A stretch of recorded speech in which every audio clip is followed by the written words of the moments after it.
Hello and welcome to another video. So, we have what was once a meme and what is now considered at least tier 2, I would say high hit tier 2, maybe even a low tier 1, just depending on how you do with this deck.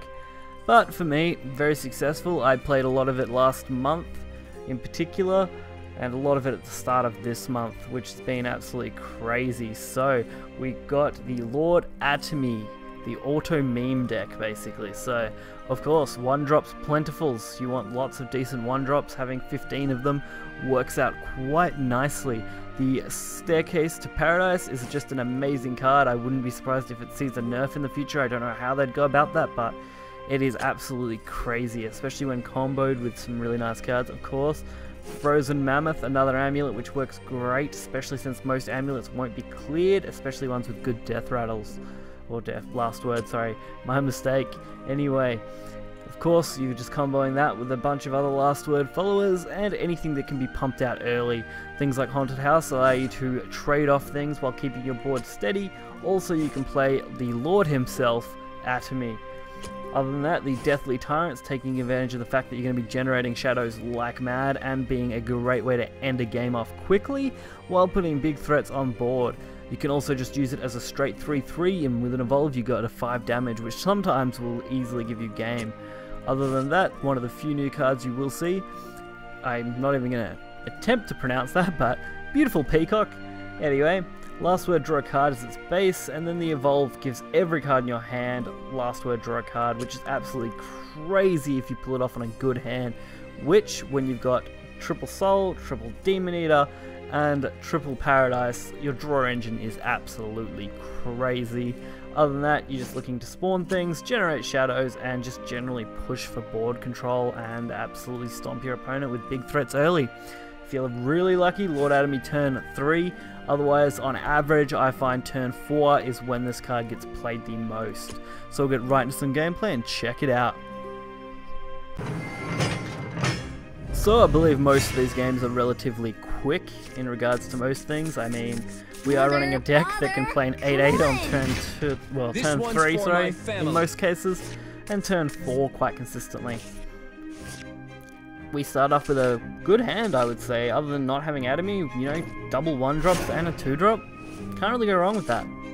Especially when you've got some draw power and shadow generation in your opener. Dragon, though, can be a little difficult to deal with in some cases, just because they do push their own huge threats. They can be a little bit of a pain. On the other hand, we're pretty set in the way our cards are. I didn't mean to play Soul Squasher there, although it wasn't really a bad option. It does contest this 1/2 quite nicely in the next turn. And luckily realizing this is most likely a discard dragon based deck, after seeing that, I'm pretty right. And while I could have actually got Atomy out there, I do decide to play the Chimera and hopefully set up for the following turn. I know how good Chimera can be, and its shadow game is crazy, and I also really wanted to get the Peacock off so that I could get extra draw power. So giving it everything, draw a card, perfect for my hand. Because you will quite easily burn through your cards before Atomy is played, which will happen very, very regularly in my experience. So he does clear all of that. Goblin coming out along with the Skull Beast just to fill up the board a little more and put some pressure on him. Dragon Scyther. One of the few reasons I don't enjoy playing Atomy.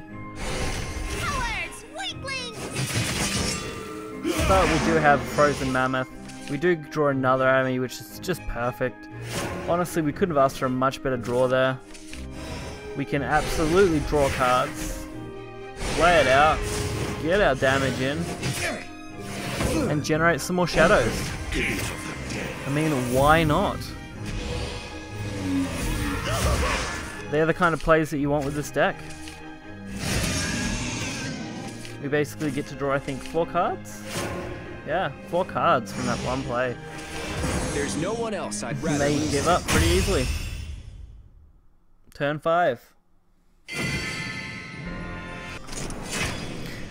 This deck also does quite well against Rune. Of course, like I said, being a really fast deck, getting big beat sticks out makes it hard for things like Rune and other classes to really contest it. It also works well against things like Aggro Blood just because an 8-8 on turn 3 and 4 make him almost impossible to deal with, especially if you do get a Mammoth combo where they have to clear 2 big things. While it's not impossible to deal with, it's definitely hard. Unfortunately, this hand was pretty bad to start off with. I mean, the Haunted House, good card, not so good on turn 1 just because of how its countdown is. Although, I realized I don't know what this Dario is doing.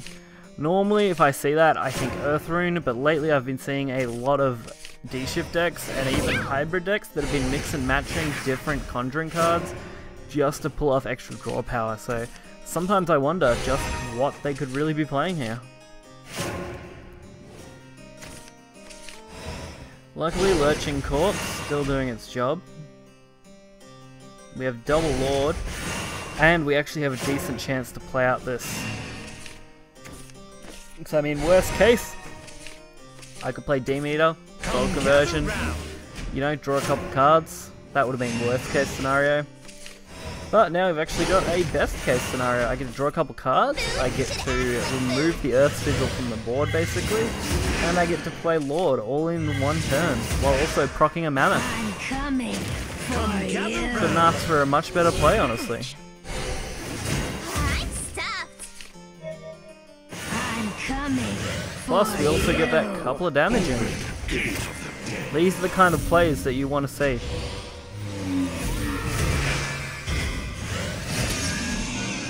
Plus, with another Lord and enough things to trigger it, I don't think there's any worry about what we're going to do next time. I mean, we are one off lethal, and provided I evolve this Lord, there wouldn't be an issue to go for lethal. Of course, Petrification though, ruining my day as much as it possibly can. The good part is, Frozen Mammoth, Lord, pretty right I think. I mean, I can hit for 8, play out the extra Frozen, drop myself a Lurching to get rid of this Mage, Goblin. Couldn't have asked for a better set of lineup actually.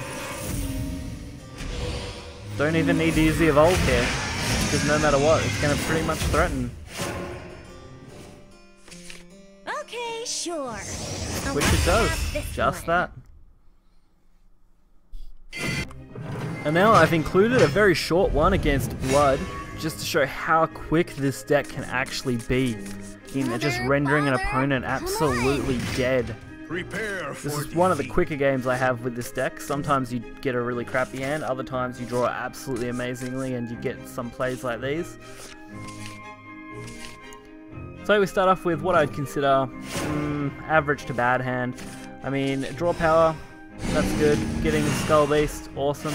Haunted House, pretty much perfect. Couldn't ask for a better card there. But we don't really get anything else, which is kind of unfortunate.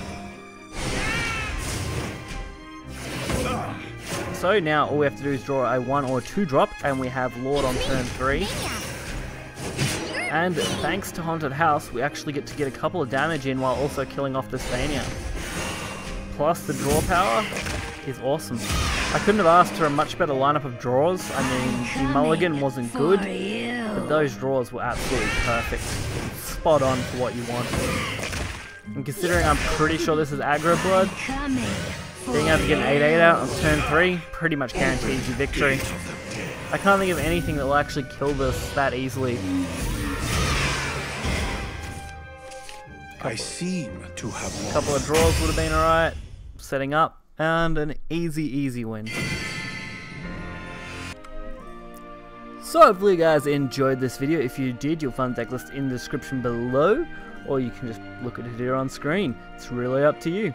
So, go have fun with this. I mean, we've got probably another month where this deck will be viable before the big rotation set comes out, which I might talk about in the future. I might do a video on just, you know, rotation, what will be leaving, what will be coming in, what kind of cards to look out for as things kind of change up, and what decks may be viable. So hopefully you guys will enjoy that, and I will catch you next time.